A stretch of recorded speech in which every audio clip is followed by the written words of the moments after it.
In today's video, I am going to teach you how to use Google Chrome without account. To begin, open Google Chrome on your computer. You can do this the same way you normally open any application. Once Chrome launches, pay attention to the screen that appears. If Chrome shows a profile selection window, you should see different profile options available. One of those options is usually called Guest. Select Guest to continue. You are now using Chrome without signing in.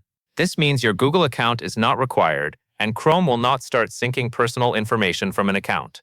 Guest mode is designed for temporary browsing. It gives you a clean browsing session, which is helpful when you do not want your activity mixed with another Chrome profile. After selecting Guest, you can use Chrome like normal.